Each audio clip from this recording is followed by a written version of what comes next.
Շաբաթ 28 հունիսի առավոտյան ժամը 8-ին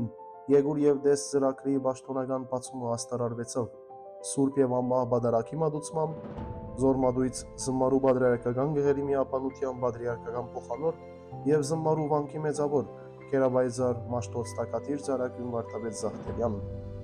Մեծավոր հայրը մասնակիցներուն իր պատգամն ու թելադրանքները փոխանցեց, մանրամասնելով, թե անոնք ուր և ինչու եկած են։ Գերավայրձարդերը շեշտեց, թե ծրագիրը թիրախավորված է նորահաս սերունդի մեջ արդեն գոյացած հոգևոր կյանքը ավելի զորացնել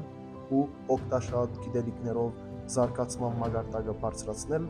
որպեսզի ծրագիրը նպատակաուղղված լինի։ Ան իր խոսքը եզրափակեց բարի և արդյունաշատ կեցություն մաղթելով մասնակիցներուն։ Նախաճաշեն ետք Սուրբ Իգնատիոս Մալոյան դպրեվանքի դահլիճի մեջ տեղի ունեցավ ցիրկերու բացահայտում։ Ժամը 11-ին բարեշնորհ Տեր-նշան Սարգսակ Հանեշյան եկեղեցու խորանին ծառայելու սպասավորությունը սորվեցուց, հետմիջօրեին ոտնագնդակի մրցում կազմակերպվեցավ։ Երեկոյան մայրավանքի փոխման Սուրբ Կուսին մայր եկեղեցու մեջ երեկոյան ժամ 2-ին աղոթեցին։